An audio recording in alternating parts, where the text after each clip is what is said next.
Filthy. Casuals. Filthy casuals.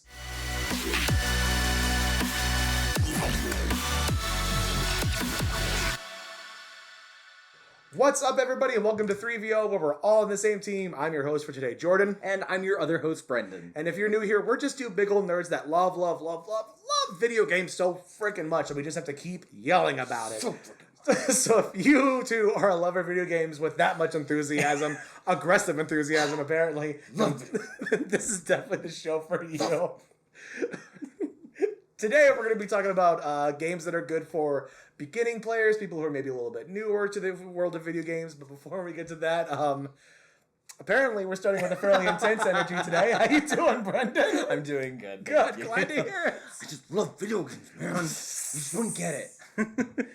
I part of what's making me laugh is that I feel like that this is like the energy people expect from me, not you. I'm trying to break out of the mold, Jordan. Very, very different vibe here. I'm good. I have been playing a game that was I'm being allowed to borrow by Nicole, friend of the podcast. Awesome. It's called Epic Mickey. It's that like Disney game. We talked about this. Yes, I've been playing it. The first time I sat down to play it, I may have been a little too sleepy and may have been on a little bit too much of an edible. And I did not recall or retain much of my first session with the game. So I was like, let me start over. And I started over. But then I realized that the game is kind of disjointed in logic. It kind of doesn't make sense. You just kind of go from here to here to here to here to here. So when I was playing through, I was like, oh, I actually remember more than I thought I did. It wasn't just that I was high. This game is all over the place. It's a little all over the place. Well, I wonder how many games would have that like thought pattern where it's like jumping in, being like, I'm too high for this, and then picking up later, being like, oh, never mind. Yeah, I'm sure that's just the vibe of the game. It's like Epic Mickey, Kingdom Hearts, Metal Gear Solid, probably all on there. You know. What have you been playing? So remember how like the last like 3 episodes have been like, I'm really gonna get back into Baldur's Gate 3. So I did. Oh, okay. So like small update from the last time that I talked about this. Yeah. There was a weird section that I was stuck in, was trying to get somebody out of a burning building. Yeah. Had some help from friends who told me what to do. Also got some extra help online and finding out that you could in that area you could actually turn off that like initiative based thing that it's in and just like kind of like free run around on one. I was like, way better. Got out of there, moved on a little bit, got into another area, and I was like, cool. Pause there. Then made the mistake of going and checking the PlayStation Store, which is always a mistake if you're trying to finish a game because things are always on sale now. And they had the original Uncharted trilogy on sale for $10, and it was like the remastered ones as well. Oh, okay. So I was like, well, maybe I'll do this, and then I'll bounce back and forth. I also found out the 4th one was free with my PlayStation Plus network game. Yeah. Brenden, I've played all 4 of the Uncharted games now. I've burned through 4 different games before even touching Baldur's Gate 3 again. I can't give you grief. That is a shared experience. And I want to keep playing Baldur's Gate. I really, really want to keep playing Baldur's Gate. But the other problem that I have had with Baldur's Gate as well is that like all these different like mainstay plot points for these characters are coming up, and some of them are like really like hard hitting different like the character of Will. A lot of his stuff is coming out and escalating, and it's making me nervous about fucking it up somehow and screwing up, and I'm just like, oh, this is too stressful for me right now as well. As part of the other problem too. Sure. Whereas like the Uncharted series is very, very linear, and I know that it's like, well, I can't make a mistake here. Yeah. Which is the stress-free part of the linear like storyline gameplays. That's like, I can't actually fuck this whole thing up and ruin the world. I'm good. Right.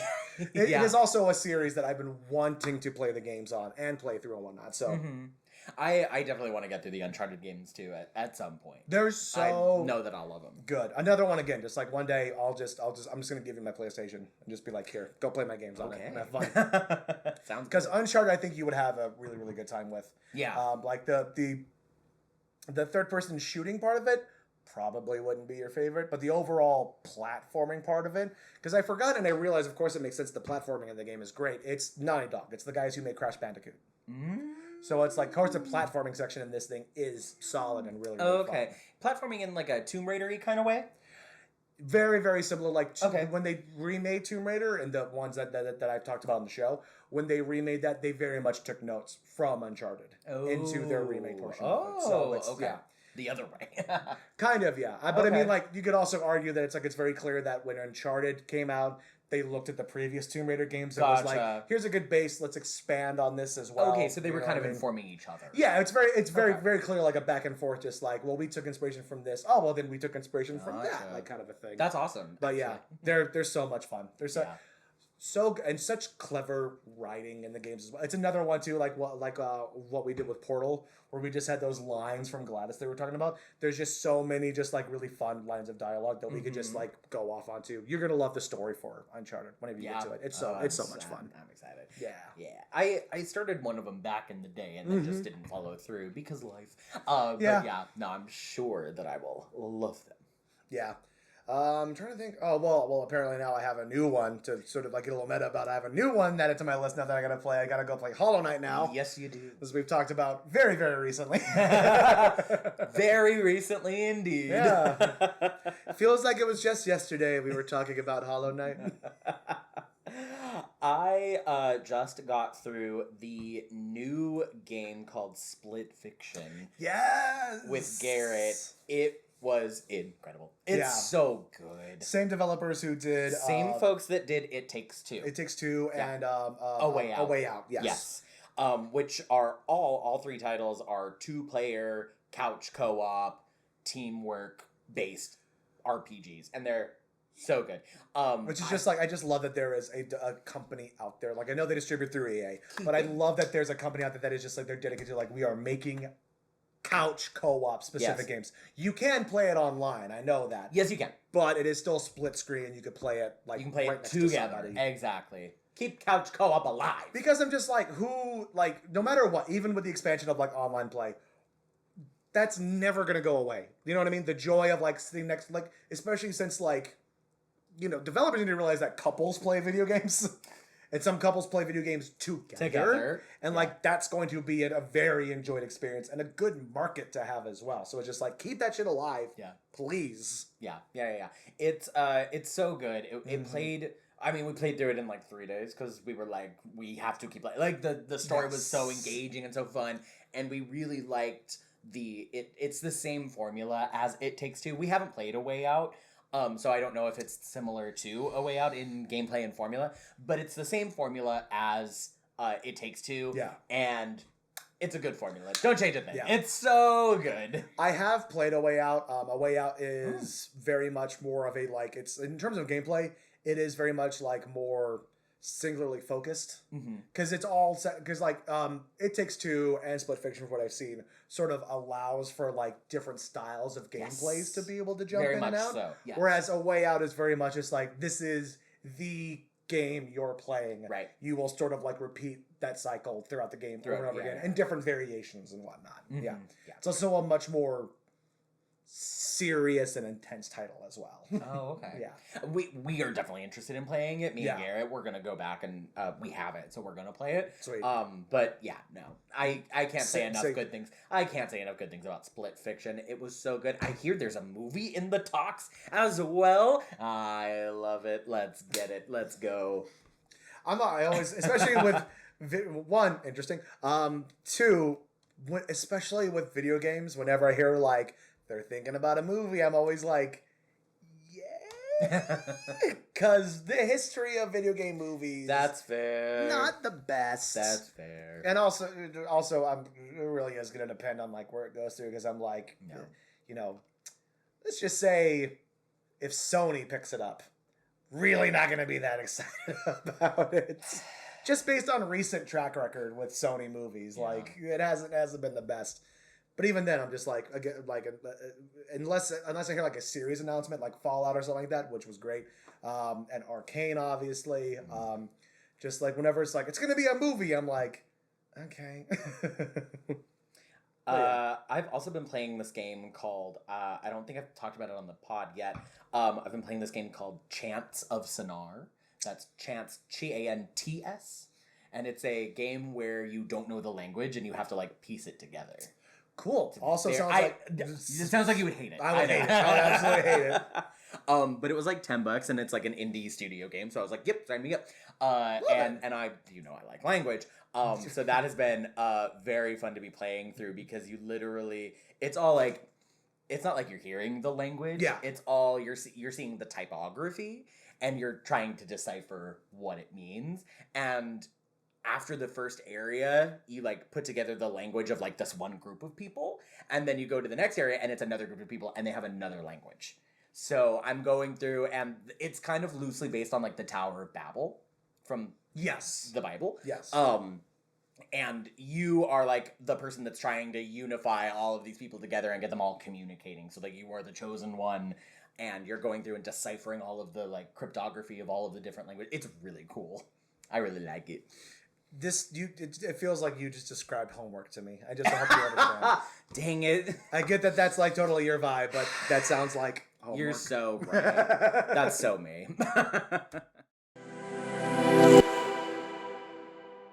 Now that we've gotten all that out of the way, let's get into the main topic of what we're talking about here today, which is going to be sort of introductory beginner type games. These aren't necessarily games that are like easy level, arguably just like what for lack of vocabulary here, baby games or something like that. You know what I mean? No, these aren't that. Yeah. No. These are more just like things that if you are possibly like newer to the world of video games and you're like, well, where do I start? How do I start honing certain skills? Mm-hmm. Like how like to decipher like what's going to be more like my vibe and things like that, things to try out and whatnot.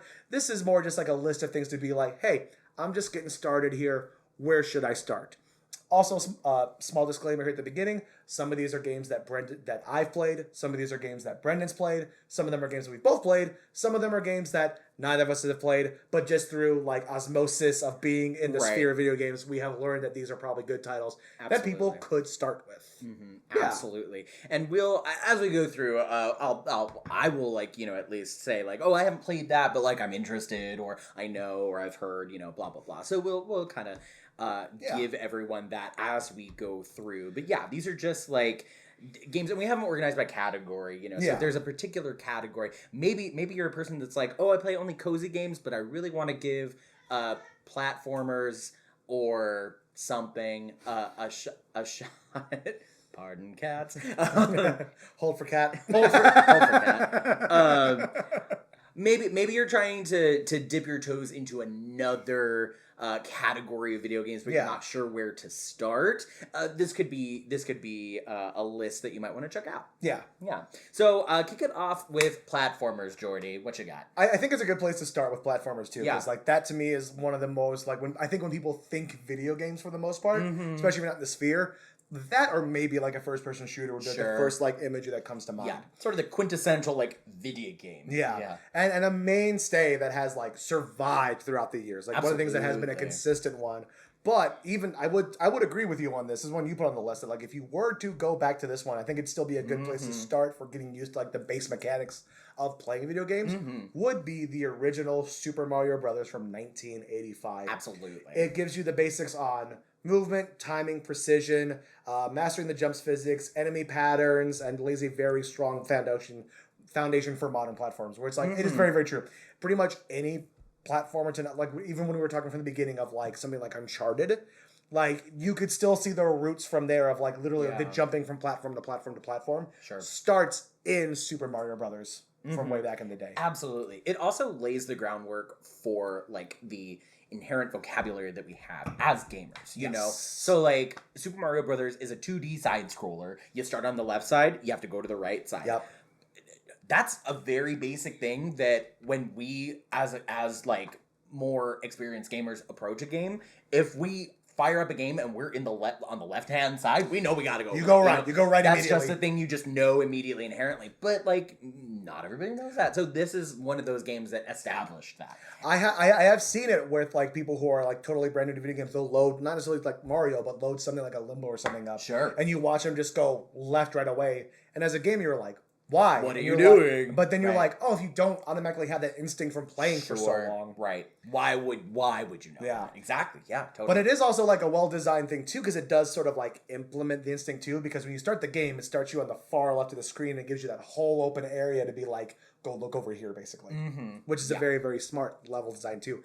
That is also repeated over and over and over and over and over again throughout the years. Yeah, So, absolutely. I do think Super Mario would be a really, really solid place for people to start. Absolutely, yeah. I think older titles in general, like from the beginnings of video games as at large, are just going to be good places to start because it's where everything starts from. It's also mechanically more simple. Like the original Nintendo controller was the D-pad and two buttons. And two buttons. So it's like A and B and start and select, I think. Yeah, but I mean, like start and select is like pause and like bringing up a menu. Exactly. So you're not like, actually using. You those, wouldn't even like need those necessarily. Absolutely. But so like I've seen new gamers like pick up like an Xbox controller and see the buttons and the triggers and go, that's too much. And I'm like, honestly, fair. Yeah. Fair take. It is a lot, and there's a D-pad and joysticks now. Like it can really feel like a lot. Yeah, absolutely. Yeah.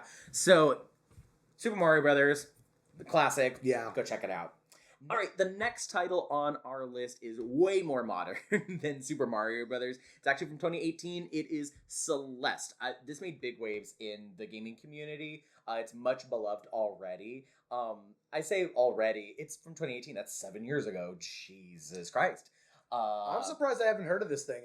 Haven't. It's like I'm looking at some of the reviews for it. It's across the board like considered a really fucking good game. I don't think I've heard of this one. Really? I know. Oh, that's not terribly surprising. It's a more cozy-er on the spectrum, but it is a platformer. It's got tight controls, advanced movement mechanics, and a really forgiving respawn system that it kind of encourages you to like keep going, push through, and kind of like learning as you go. I feel like even like describing something as a cozy game with a respawn system, even that feels wild to me a little bit. Well, a really forgiving respawn system in a game where you die often, if it's really forgiving, it can still feel cozy.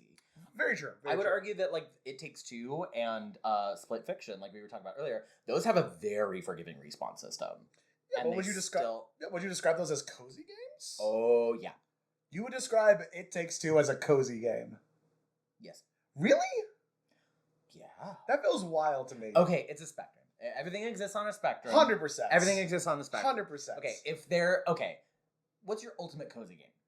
For me, it would be Spiritfarer. Okay, Spiritfarer. Sure. Yes. That's definitely on one end of the spectrum. Yeah. What would you say is like way on the other end of like hardcore intense? Probably like a Dark Souls. Okay, yeah, like a Bloodborne. Absolutely, Something like that. I would give you that. What's like perfectly in the middle? Ooh, okay. I see what you mean. Yeah, I probably would be like an It Takes Two or something like that. I would definitely put It Takes Two, Split Fiction, Mario titles in the middle. Yeah. But definitely like left of center, towards cozy. You get me? I agree. Versus the other direction. I mean, like, yes, okay. Like, and we can differ. Compared to the other direction, it's definitely more cozy than it is intense. Yes, I'll give you. Okay, yeah, I see what you mean. Gotcha. Everything exists on a spectrum. Anyway, for sure. So I would put it more on that side. Celeste is probably also somewhere very much in the center. Gotcha. I would say. Okay. I haven't played this title. You clearly have not played this title. But it's got great reviews. I've heard nothing but good things. It's a pretty game. And it's crazy that you've never played this. Just looking at it, this is up your alley. It is up my alley. I know. The look alone is like a Brenden game. I know. I just never picked it up. But it's much beloved. And it's a good learning game because of the forgiving respawn system. Got you. Makes sense. Okay. Yeah. I could be into that. You just get out there and just like try things, over and over. And especially for like a platformer, something that would be forgiven like that is a really, really good idea. Mm-hmm. It's a really good idea because like I almost wanted to put something like Ori on this list, but I was like, Ori is a little bit less forgiving. Yeah. Kind of makes you like backtrack a little bit more with the respawn and stuff like that. But so yeah. And that can really bog a player down. And it can be really bad game design. You have to balance, okay, how many times do we want a player to die versus, and how punishing should it be versus, are they going to not die a lot? Are they going to win every time? You know what I mean? Yeah. And especially for like a beginner player, like that threshold can be very, very tough to get over. Yeah. Because it's like, you talk like we talked about a second ago, you're talking about stuff like Bloodborne and Dark Souls, which again, I've never really played because that's not my vibe. Whereas like that's what some gamers are looking for. But most of the time, those are people who've been playing games for a long time who are like, I'm looking for that difficulty threshold and that challenge. Yeah. So for somebody jumping in, that's going to be a lot for them. Whereas like something like this seems like would be like, oh, well, you have to start back from just like a few steps back. Yeah. Oh, well, you know, like it feels a lot more like accessible. Yeah. I love that. I love that. All right, moving on. I'm going to move on to the next one. That way you can cover the last one on this list. There we go. Yeah, I got you. The next one on the platforming side, or the platforming list, is Rayman Legends. Now, I have played Rayman games before. Okay. I just have not gotten the chance to play Rayman Legends, even though I've heard so many good things about this. It's a really good title. I have played Rayman Legends. Not all the way through, but I have played it. Yes. I've been playing it with Garrett, actually. It's super solid. Yeah. What I like about Rayman and kind of why it's on this list is because there's rhythm-based platforming I've seen the Rayman gameplay Legends. for it, and that's so fun. Number one. Really awesome. There's also an added layer of like environmental awareness because of things like changing or things coming at you, or you need to target this to like get the collectibles. So there's a lot of like visual stuff that's gonna really develop your hand-eye coordination. Yes. You know. It's also very fun and very approachable for like all ages of gamers. So I cannot recommend this one enough. Rayman Legends is awesome. And I think like the rhythm part in specific is a really good place to start too, because everybody like even like I like listen, I famously have 2 left feet. Like that's just been a thing about me for a long time. But even like I can follow like a basic rhythm and beat to a song and like bob my head along a little bit to something, you know what I mean? So I think again for like early access stuff for like new gamers, it's a great place to start because everybody knows how to pick up on a beat at least like a little bit. And so if that's helping you get through the game as well, to be like, oh, literally follow the music, that's a great place to start for somebody too. Yeah. Yeah, totally. All right, you want to take the next one? I do, and this is one I have recently played again. And I went for this one specifically. I want to talk a little bit about Crash Bandicoot 2 Cortex Strikes Back. This is there's the original version of this, but there was also the remaster version that came out a few years back. It's now multi-platforms. I'm pretty sure you get it almost anywhere now. It was one that even back in the day really just like expanded on the whole platformer brand, adding that different layer of like multiple perspectives. Like there are areas where it is that traditional old school 2D side scroller area where it's like go left to right, basically the instinct says. But then the game also adds that level of where it's like, no, you actually move forward and handle platformings in the forward direction and left to right. But then it adds the really fun sections too where it's going backwards as well. Where it's like the famously like scenes of like running away from the boulder or the giant polar bear. Oh, sure. That's like coming towards the screen. Coming towards the screen. You have to move away from it. Was Crash Bandicoot kind of the first series to do that, I wonder? I don't know if it was the first. It's the first one that I could think of that did that, though. Interesting. Tell us in the comments. Yeah, let us know if we totally missed something there. But also that like, you know, like a diversity of like level design, because you, especially within this one, you had, like I said, those perspective changes, but then you had the sections where it's like having to ride like the surfboard that like can operate in the water like a jet ski, or like ride the baby polar bear that like that's like you can't control the speed of it, just like what direction you're going in. So it's like it's also just like getting players used to like different mechanics, sort of like little different mechanics in the game as well, to where it's like, oh, now you can't control how fast you're moving. You just have to like, or getting used to like water physics as you're moving along and stuff like that. Crash Bandit Boot Camp. Yes, kind of, yeah. But even then, it also like does have a thing where it's like it does encourage some like replay value as well too, because there's like those time trials. There's the extra crystals you could go for like hitting all the boxes in the level, defeating all the enemies. I think is one that happens too. Just one that it's like if you want to dedicate some time to a game to be like, I want to get good at platformers, I think it's a good one to go into too, because it's like it encourages that replay value within the game as well, beyond just like, oh, I like there's like the little thing like we was talking about where it's like the extra rewards for replaying a game, where it's like, you know, before we had achievements, it was stuff like this where it's like, oh, do the time trials, go for getting every box, like do stuff like that. Like it encourages you to be like, I want to get better at playing this game as well. You know what I mean? Sure. So it's like, that's why I put on this list. And for my money, personally speaking, Crash Bandicoot 2 has a much easier, like, it's a much cleaner game to get into as well. Crash Bandicoot, the previous Crash Bandicoot game is a little bit of a harder play, personally speaking, in terms of like level design and just like the actual like gameplay itself and whatnot. Crash Bandicoot 2 is a little bit more streamlined, I guess, for players. In my opinion, anyway. So that's why I did 2 as opposed to the first one. Gotcha. Love it. I have never played a Crash Bandicoot. Oh, you'd love them so much. I probably would. I didn't have a PlayStation growing up. Fair enough. Yeah. This is why we should just do have we done this where we just do an episode where it's like, what did you grow up with? What did I grow up with? I feel like that would need to be something we could talk about at some point. All right. I'm going to go ahead and field all of the RPGs since they're more in my camp anyway. And I've got one I can talk about a little bit. Totally fine. I'll go ahead and field these and then I'll throw FPSs to you. Yes. Yeah. Just in the interest of time, because I think we're heading towards a 3-hour episode. If we don't move this along, we got a lot to get through. So, that's true. All right, so moving to RPGs, the first one on the series is fairly obvious that I'm throwing it on here. It's Pokemon. Yeah. Obviously, pick a more modern title. They're a little bit more player friendly. Yeah. But really, any Pokemon game, from old to new, is going to do you well if you're trying to learn an RPG. And it's because Pokemon is going to teach you turn-based combat. Yes. It's going to teach you the strategies therein, resource management, and team building. Like, that is very universal in a lot of different styles of RPGs. Yes, I would even say like it's a good starting place too, because like when I did play the Pokemon games, going way back to like Red and Blue on the Game Boy and stuff like that, one of the things it does teach you is one, looking into like what does this specific thing do, and giving you access to like the information of like if I use Vine Whip, it's gonna do this and this and this, but then also teaching players like, oh well, that's not really good at like this attack won't do well against this type of Pokemon, right? But this one will be more effective against this one. Yes. So it'll also teach because that stuff rolls all the way through into like stuff like Final Fantasy and stuff like that as well. Sure. Yeah. Where it's like those elemental type things roll into. So and pretty accessible as well. I feel like in terms of like starting up and playing. Absolutely. And just getting into it. Absolutely. Yeah. So pick a Pokemon game, you can't go wrong. Yeah, literally any Pokemon game would probably be okay. Yeah.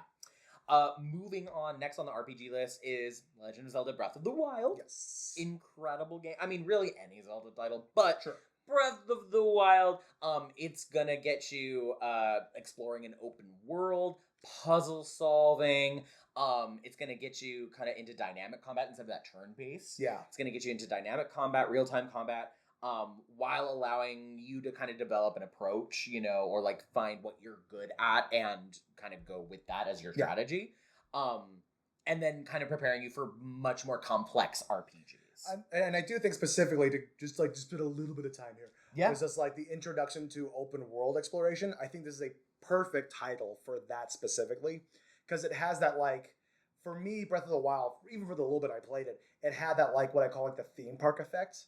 Where it's like when you walk into a theme park and if it's a well-designed place, like specifically like a Disneyland, like specifically, you walk in, you immediately are like, oh, I want to go there. I want to go there. I want to go there. I want to go see all this stuff. Where it's like the world of Breath of the Wild is so vibrant and interesting in and of itself that you're like, I want to go and see what's going on here. So I think it's a great introduction for that as well. Because it opts for, it like really opens up for like, no, go explore. We want you to go see this world that we created. You know what I mean? Yeah. So, it's also a very simplified RPG, like character management. Because more complex RPGs, you can get into like stats and, oh, this piece of armor gives you +5 defense, but +20 intelligence. And that affects your spell casting and blah, blah, blah. Yeah. And it's, and that's fine. There's a good space for games like that. And there's people out there that want to consume those complicated RPGs, and I myself also can appreciate and enjoy those kind of RPGs. Yeah.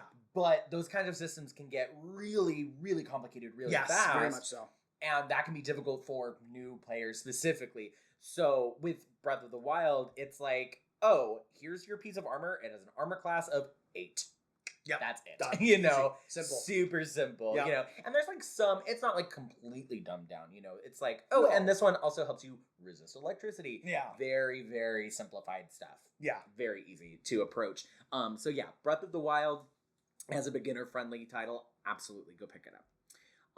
Now this last title on the RPGs list is Final Fantasy VII. I myself have not played this, but it is kind of the benchmark in the Final Fantasy series, as I understand. Yes, very much. You know, it's gonna drive in again that turn-based and real-time combat systems, party management, and the importance of choices that drive the story and influence the story. Yes, very, very much so. Yeah, I would say particularly for newer players as well. If you're going to get into Final Fantasy VII, I would push for the remake. Yeah. Just because, like, one, it's I don't want to say condense is the wrong word, but the split up. I was actually talking about this prior to recording with a friend of the podcast, Connor, about the way it's split, to where it's like, the original game came out on PlayStation, and it's like 4 discs or something crazy like that. Oh my god! On the PlayStation. What? Yeah. That's yeah, it's a lot. crazy. It's a lot. I might be wrong That's on how like many. 2 Titanics. Yeah, but it's multiple discs for one game, basically. That's crazy. But like for the way that they're doing it for the remake, they're sort of releasing it in like chunks. So you have the Final Fantasy remake, and then you have the sequel Rebirth, which is just more of the story from the original, basically. And the what they released as like the remake initially was just like not even the first disc. It's like the beginning of the game. It's like what was considered the intro to the game originally. And then what is Rebirth is like the first big chunk of the first disc. So they're also releasing, because it's also an expansive, long, complex story as well. Yeah. So it's like they're releasing it in chunks, so it's a little bit more digestible, I feel like, as well. So it's easier for you to consume as a player. Sure. And then if you're like, I didn't actually like how I built this, you could go back and play it again before the new part comes out, and like before you go to the new part. And it actually for my money, it like uses the time for the game itself a little bit more accessible and a more digestible means as well. Got it. Love that. Love that. Cool. Yeah. So Final Fantasy VII, last entry on the RPGs list. Yeah. I'm going to throw it over to you for FPS's, first-person shooters. Yeah, let's go. Yeah. So first one on this list is Halo Combat Evolved for the Xbox. Originally came out in 2001. You could also get the remastered version of it in I forget what it's called, but they've got like the whole bundle you could just get with Game Pass, basically. Yeah. That involves almost every Halo game for free once you just like buy that thing or get it on Game Pass. For my money, this is like the place that you should start for a first-person shooter, because especially for the first one, you want to talk about the most like base level, and I don't mean this in a bad way, the most base level like FPS mechanics you can get. Yeah. And just the fundamentals, the mechanics, moving, aiming, map navigation, which is a learned skill that you forget to appreciate as you grow as a gamer as well. Absolutely. But also cooperative and uncooperative multiplayer as well within the game as well. You can duke it out with friends if you want to, but also just like hop in with a buddy and just like play through the games and whatnot. I feel like we had first-person shooters before this. Oh, 100%. Because Doom and like the original Wolfenstein and like the happened before. 007 GoldenEye. 007 GoldenEye, But like Halo, I feel was like the rebirth, like the renaissance. Like this is what FPSs are. 100%. Totally. And it really like was just like there was no like aim down the sides. It wasn't that like kind of like, and I get it's a beloved game and I love it too. But like GoldenEye, where it was like stop, hit the aim trigger, and then like get it lined up and then shoot people and pray that you hit somebody. This was like you got a reticle in the center of the screen, and you just line it up from there, and then you're good to go. Yeah, totally. And again, like basic mechanics too, but very, very fun and engaging gameplay as well. Now, I've never played Halo, but I know 2 people very close to me in my life that want me to play through the Halo game, so it's probably going to happen eventually. You would have fun. I really think you'd have. I really think you'd have, especially playing with somebody. I think you'd have a lot of fun. I think so too. I think by yourself you wouldn't enjoy as much, but playing with somebody, I actually think you'd have a good time. Sure. What's next? Next we do have the Call of. I would say just like Call of Duty Modern Warfare is a good one. I would say that the Modern Warfare series in general or the Call of Duty series in general is a pretty good place to go. Modern Warfare specifically though, because if you were to go back to the original Call of Duty games, you kind of get I went back to Call of Duty 1 a while back and tried playing it. You really get the feel of like, oh, this was a developer trying to do something very, very different and new with the FPS system. Just couldn't quite get there yet. But they like it was there, but it wasn't like what it could be. Whereas like once we got to Modern Warfare, very, very polished, very, very accessible, very, very understandable for like coming into it and playing it. Reflex based aiming, meaning like this is where we get into stuff where it's like really like you can just like fire blind from the hip in the game, but it's like it's encouraged to like aim down the sides. It's a lot more strategy based in terms of like how to use the gun mechanics and whatnot. Use of cover comes into play at this point too, where like that's kind of there in Halo, but not as much. Team-based objectives, and again another one where it's like focused on multiplayer skill progression as well. Yeah. Whereas like these don't have like Halo has like the buddy option for campaign mode. Call of Duty doesn't have that for like a campaign-based thing, but it still encourages like multiplayer play and online and whatnot. So it is fun for that. Nice. And again, it's like it's a staple game for a reason. It's a very, very staple game for it. Like I would say for this one to be like once you get through like a Halo or something like that, and you were like, that was cool. I think I need something a little bit more complex. Hop into like a Call of Duty. You'll be good to go. Sure. The next one on the list is kind of a weird entry, but it counts. It definitely counts, and I agree with it. This to me would be one to where it's like, okay, I want to get into FPSs, but like the idea of like dying and having people shooting at me is going to be a lot. And this is where it definitely confirms into your argument about the slider scale for like what's more cozy, what's more intense, and whatnot. Portal is definitely a cozy game. Portal I would definitely argue counts as something more closer to a cozy game. Yeah.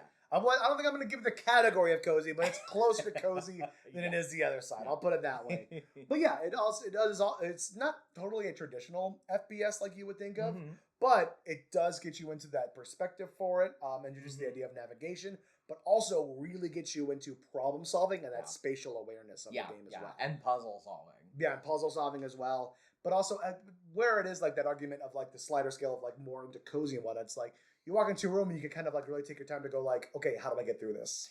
Right. I think for Portal, for me, and like definitely why it's on this list, is it develops the skill of like the meta skills of being a gamer. Of like looking at a room and looking at a puzzle and looking for the golden thread of like, what are the developers telling me to do? What is the game trying to get me to do? What does the game want me to do here? Yeah. Because that's real, like, I think that, especially in modern gaming, I think that's a lot of the skill set that a gamer needs. You know, like looking at something and going, what does the game want me to do here? Yeah. To help you get through things. Yeah. Yeah, and like Portal definitely helps develop that sort of skill set, I think. Yeah, I fully agree with that. Yeah. All right, well, that is FPSs. Let's move on to our next category. We can popcorn on this because I think, played a lot. Yeah. I mean, well, I played those in the middle. I played all of these games, so yeah. Great. Okay, well, why don't you start us off with this first one? Yeah, and then I think if you're going to get into survival horror, like Resident Evil 4 is a very good place to start. I would, again, also recommend the remake for it as well. A little bit more polished, a little bit more accessible. I think across the board, if there's a remake of something, go for the remake. Really? You know? I don't think there's any... Overall, it's like, and if you're looking for the hipster opinion on this shit, wrong fucking podcast. Yeah, true. But it's very, very true, because like even like some of the more complex areas of the Resident Evil game series, even in the original Title for 4, like a lot of the puzzle stuff and running back and forth and like repeating sections and figuring out where to go from there and whatnot. 4 is a lot more streamlined in terms of like this leads to this, leads to this, leads to this, and then you just go forward from there basically. And it's the third person perspective as well, so that'll lead into like kind of like getting into that perspective for things too. Also really gets into like inventory management, resource conversation, which is key for a survival horror game. But it can be a little bit more forgiving than some other survival horror titles, to where it's like literally kind of coming down to like, I've literally got like 2 bullets left. What am I gonna do? Yeah. This one, Resident Evil 4 specifically, can be a lot more forgiving in that sense, because it has much more of a focus on the actual like third person shooting aspect for it too. So the balance is a little bit more skewed in terms of like, no. Shoot things, use your bullets, but be mindful of how many you're using, kind of a thing. Sure. Yeah. Next on the list, classic. We've covered it on the podcast before. We love this game. It's Outlast. This is, I mean, I think even to a degree more than like Resident Evil 4. I think this is like foundational. I would agree. Survival horror. Like, I would agree. This is the one. If you want to start playing and getting good at survival horror games, Outlast is where you should start. Yeah, I think it's the simplest survival horror game. Because it has that double-edged sword where it's like, there's no fighting mechanic means you can't defend yourself in the game. That also means that's a whole management system you don't have to worry about. Exactly. There's very little to manage in Outlast. It's just the batteries. Really. It's really just the batteries for your camera, so that's it. So it's like you don't worry about that, and that's it. But that would be like early resource management stuff to like teach people in terms of something like that. Yeah, in Outlast, you can be stealthy, you can evade, you can hide, you can run. That's it. Pretty much. It's also one, like, you have it here with exploration, where it's like, like, in terms of, like, where we talked about with our Hollow Knight thing, where it's like, it's fun when the game is like, go look for the lore if you want it, but you don't have to if you don't want. You could burn through Outlast and learn little to nothing about what's going on around you and still get a good story experience like that. Or you could do some more exploration, find out more things, and get that extra level of lore if that's what you're into. Definitely. Yeah. I'm going to take the next one so that you can talk about the last one on the list. So the next one up is Limbo. Yes. We stand Limbo on this podcast. We love us some Limbo. It's such a good game. We've covered it on the pod. We've also covered Yes. the other title from that developer, Inside. Yes. Limbo is great. It's also very foundational. It's more of a side scroller though. Yes. Well, it is a side scroller. Actually. Yeah. Let's say more of one. It is. It is. It's very atmospheric. And it's puzzle solving based mechanics. It's not like run away from the enemies. It's very much like there is one way to get past this enemy, and you've got to figure out what in the environment makes that happen. Yeah. So a lot of it's very stripped down. Like there's no like text to read. There's no like lore to find. It's very, very, very, very, very basic. Yeah. And it does encourage sort of trial and error gameplay. Very, very much so. Yeah. Yeah. Because you will die a lot, and you'll have to try things a lot. There's a specific achievement to beat the game without dying. Right. But again, it's a forgiving respawn system. Yeah. It's like you die and you start right back there. It does not punish you. It doesn't set you back like, minutes at a time. Yeah. It's just like you're back there. Try that puzzle again. Try that jump again. Try that thing again, whatever it might be. And I think that's a really good like developing sort of how am I trying to word this? It's good for new gamers because it's gonna get them to just try things and kind of learn the like, oh, it's a video game, so like weird things happen, and I can make that jump, or oh, I'm gonna try to make that jump and my character will grab the ledge, like things like that, like things that aren't super intuitive. Yes, exactly. Yeah, that's a good way to put it. Because I was gonna say too, just like let's say that like you're a gamer who's like. It's like, okay, all I've ever played is the original Super Mario Brothers. Right. You can jump into this and it's like that, but just with a very different feel and vibe to it, basically. Sure. And you're good to go. It's Super Mario, but with a grab mechanic. Yeah. Added to it. And that's kind of all it is. Yeah. Absolutely. So yeah, grab Limbo if you're new to survival horror. Yeah. All right, let's hear about this last one. What you got? I mean, I'm eventually going to do my episode just talking about this. Well, series. right, yeah. It's gonna happen. This will be an episode on the pod. The Dead Space, specifically the first Dead Space game, I think would be a really good place for people specifically who want to get into the survival horror series to get into. The original one came out in 2008. Again, always recommend the more polished remake that has happened for it. Came out in 2023.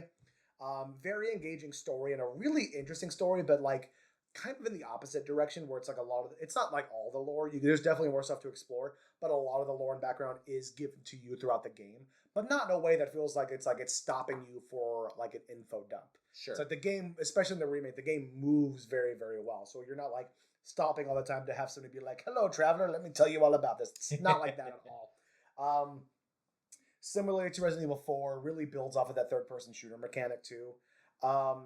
There are some puzzle mechanics to it that are complex, but doesn't feel impossible. Like once you kind of look in there's like areas, it's sort of that Portal thing where you kind of go like, you walk into a room and go like, okay, I know I need to get there. It's just a matter of figuring out how I use these mechanics to get from here to there. It's very similar to that. You can walk into a room and go like, okay, I see floating pieces of space debris. There's a big tunnel filled with like jet engine fire constantly burning through. Obviously, I have to get these in there. Just a matter of how do I do that kind of stuff.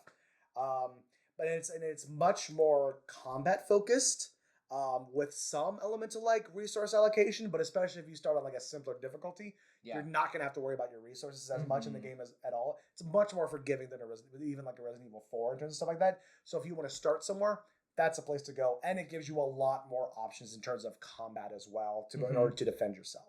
And there's a level up system for like upgrading your armor and your weapons and stuff like that. So it's like you can get through the game feeling pretty powerful, but still have a really, really good experience overall with the game itself. It seems like a little bit more of a complicated, more complicated if you're looking for a little bit more of a challenge. This might be like a tier up. Yes. Precisely. Yeah, but still great, still foundational. Yes. I've been inspired to make a PSA. Yes. This is your PSA. Yeah. If you need to set the game on the easiest difficulty, do it. Yeah, you're good. Just do it. You're good. Just do it. Or even like, because like it's become a thing now that I like with like the Uncharted series and even like with Baldur's Gate. There's that level before too where it's like, I just want story. That's all I want. Do it. You're valid if all you want is to experience some gameplay mechanics and have a good story. You're not a bad gamer. Tell your friends to shut up. Yeah. Video games are supposed to be fun. Yeah. And you're supposed to have a good time playing them. So if you're not having a good time and you think that you could be having a good time, if you just ease up on the difficulty, just do it. Yeah. Video games are an escape from the dumpster fire that is the world. So escape. Yeah. Not to invalidate the people who are looking for more challenging stuff too. You're also valid. No. But that's not the only way to play a game. That is not the only way to play a game. The best way to play the game is the way that you enjoy most. Yes. Sorry, I just needed to... I got you. All right, so that's going to be it for today. We had a lot more on the list, but we're going to go ahead and make this like a two-parter Filthy Casual episode, so expect this to come back up again in the future at some point. We'll see what happens here. But for now, we're going to move into our bonus round where we're going to discuss another Reddit story and see how this goes. The last one, we've done one already. Yeah. And it was interesting. Yeah. So I'm very fascinated to see how this one goes. Brenden, why don't you go ahead and take us? I'm going to go ahead and take it away. So this is from Am I the Asshole? This is, here's the title. Am I the asshole for blowing up at my husband because he counted his work on our D&D game as one of his chores?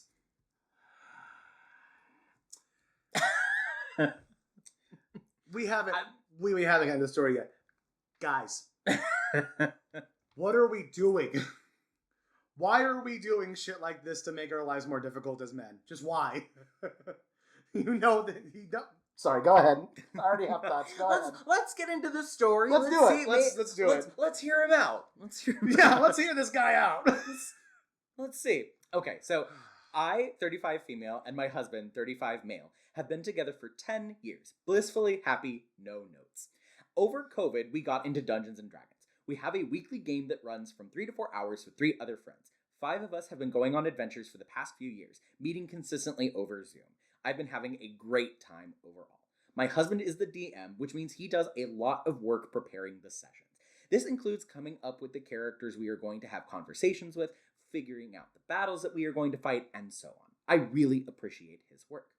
On the other hand, I've been feeling like I'm doing a lot more chores in our partnership. I cook a lot, clean the kitchen, help with the laundry, do most of the driving. We tried splitting chores before. There was a period where he would fold laundry or do cleaning while I cooked, but it didn't last beyond a week or two.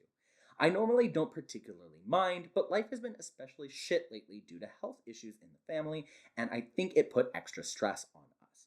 So the other day I cooked dinner. During dinner, he was giving me a sneak peek of the magical items he made for the blacksmith in the new town, and I guess I didn't look as excited, so he asked me why.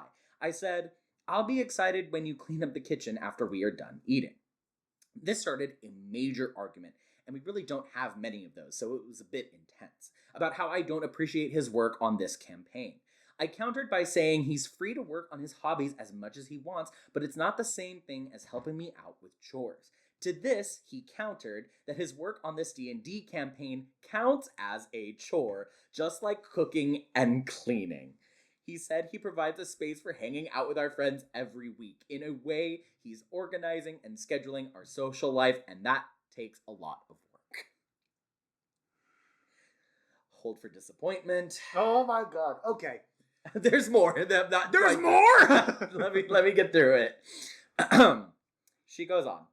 I thought this was an absolutely bonkers perspective. This is where things escalated because I was sort of befuddled, I still am, and he got really hurt. He did say, "The fact that you're asking this shows you don't understand how much work I put into this campaign." For the record, I did run a leg of the campaign as the DM for a few weeks, and it was a lot of work. But it was a hobby, at least to me. It was a fun thing I elected to do, not something I needed to do like a chore. He pointed out that I don't need to cook either. We can afford to eat out every night and hire a cleaning service for sorting out the apartment. He's not wrong. We can afford it, but it still felt weird. I eventually let it go, but I feel like I am going to need some sort of a resolution to this because I can feel the resentment bubbling in my chest. I don't want to win an argument. I am looking not for vindication, but can someone give me an insight into this conflict? Am I wrong? Am I being the asshole here? Ooh, let's talk about it. Yeah. The verdict is obviously not the asshole. Thank God. Obviously not. I know where to start if you want to collect your thoughts here a little bit. So go ahead. Yeah. So here's the thing. You and I both know DMing is a lot of work. Yes. Especially like running homebrew, you're coming up with everything on your own. It is a lot of work. It does not count as part of your chores in whatever household you're fucking in. I am currently DMing a campaign that I am fully homebrewing on my own. Guess what I still do? The laundry, the dishes, the cooking. Because that my hobby does not count towards things I need to do in my fucking relationship and in my household. Yeah. That's insane to be like, well, I DM a campaign. That should count as a chore. Yeah. No, that does not count as a fucking chore. You elected to do that on your own. Absolutely. It seems like there needs to be a larger conversation between the two of them. 100%. Like, so there's obviously he's feeling some feelings of like, well, why do we do this? We can afford to not have to do the chores. Which is okay and a valid perspective to have. Yeah. If you have that kind of money and you can take that off your plate, cool. But that's obviously not the situation you're in presently. That would have been a better conversation to have before he jumped into the whole thing of like, well, I'm a dungeon master, so really I am holding my weight here. Like, no. Like if she said something as far as like, well, it doesn't feel like that, like there's a lot of the stuff has fallen on me and it feels like a bit of a burden now. If he had come in with like, well, we could afford to have cleaners come in, why don't we just do that? Like if we both have too much stuff going on, why don't we just do that? We can afford it. We'd be fine. If that was the conversation that happened, he'd have a points. Absolutely. But he started in the worst fucking place imaginable. I will say I don't love the communication that was happening when she said, like, she was obviously feeling some feelings about like, hey, I'm in the middle of like doing a chore and now you've interrupted me with like your fun thing that you're doing. It's a hobby. And her response was, I'll be excited when you clean up the kitchen after we are done eating.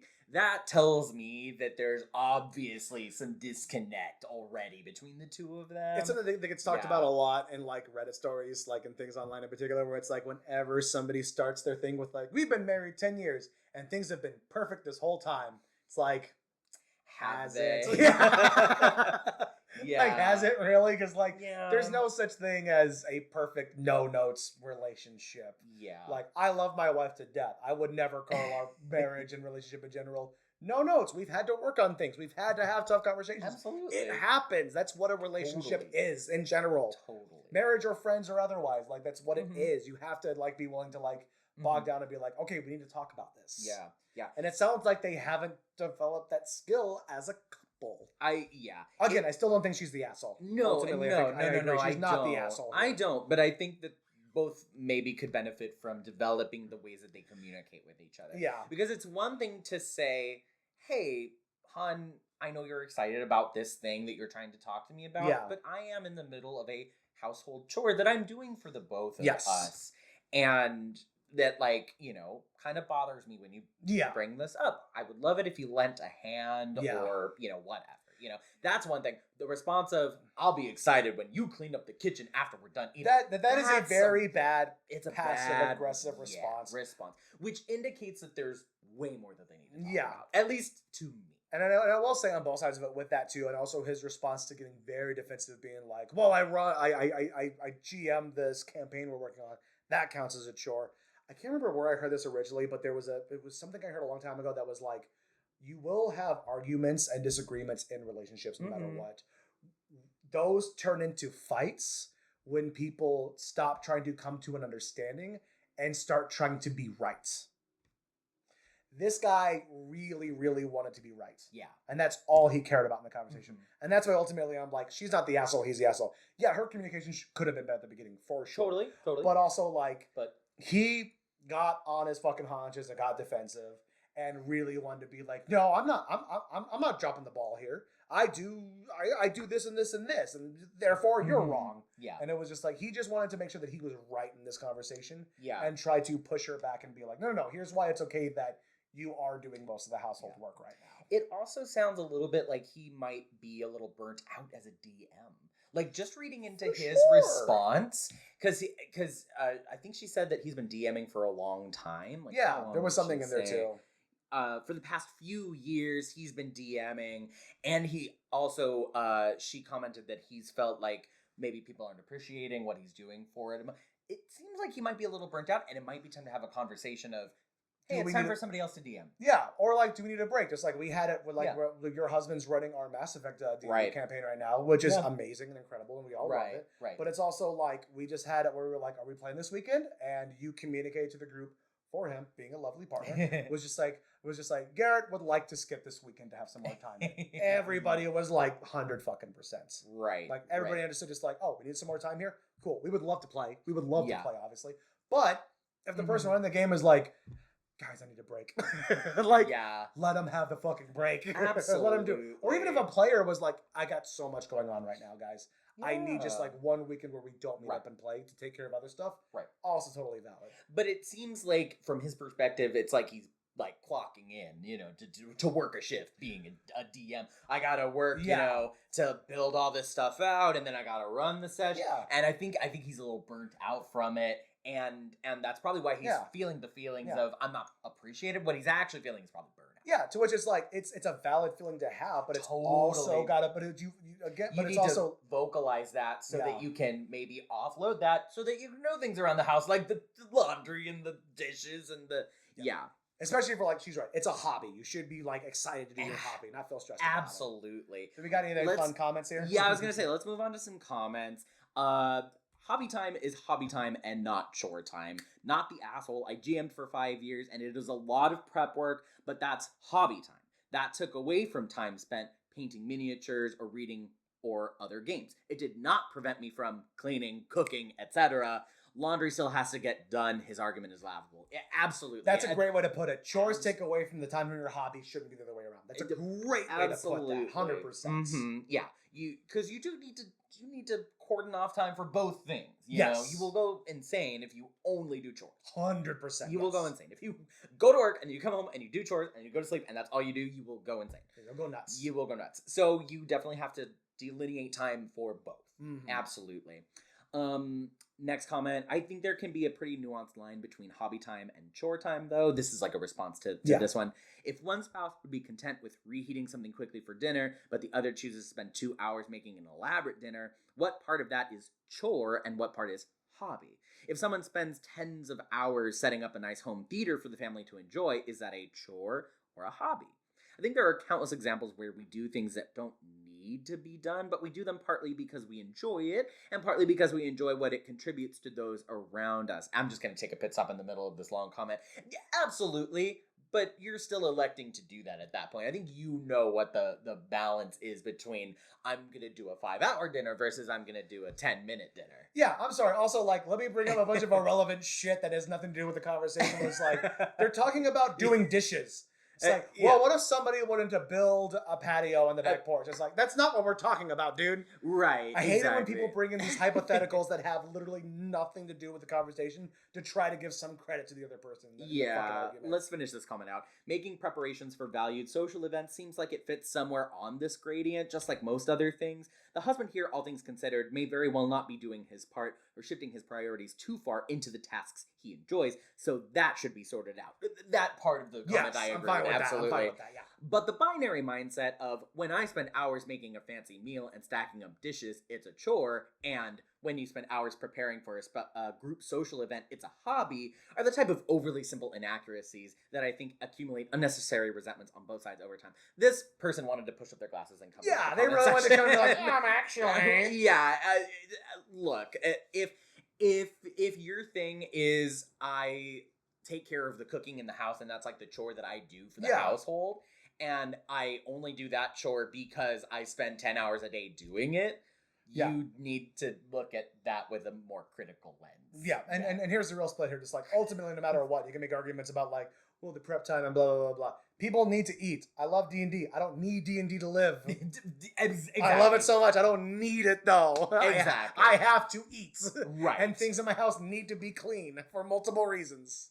Another comment. The telling statement is the one about him helping with chores. Chores are something to be shared, top to bottom. If she sees it as him helping, that implies it's hers to manage, and that's not right. At the end of the day, DMing is optional. Cleaning the toilet isn't. If he's starting to see DM as a chore, he can pull back or ask someone else to take over, or they can do something else. Play a game that doesn't require one person to invest so much time. Exactly. Like, what I said. I think that also nails it too in terms of like the perspective of like how people still view the dynamic of the household, of that it's like, right, well, the woman is in charge of these things, the man's in charge of these things. Like, it's still considered like, yeah. Ultimately, the verdict was not the asshole, which OP is not the asshole. 100%.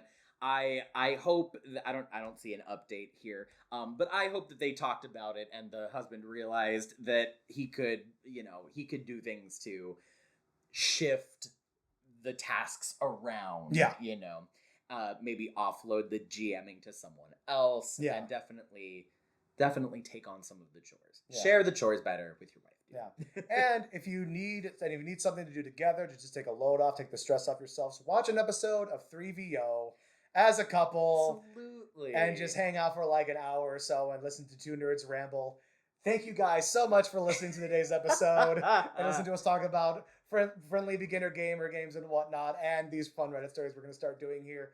Is there any games that you think that we need to add to our list here? We do have a part 2 that's going to be coming out at some point, but what else would you like us to talk about that you think deserves to be on the beginning gamer list? What was the title that you learned how to game with? Let us know in the comments. And as always, if you have any ideas for future discussions on our show, send us an email at 3VOpodcastteam@gmail.com and give us your ideas. You can also find us on every social media site there is. We are at 3VO Podcast everywhere. Make sure you comment, like, and subscribe to our show. It really does make a difference. And we'll see you on the next one. Oh, bye-bye.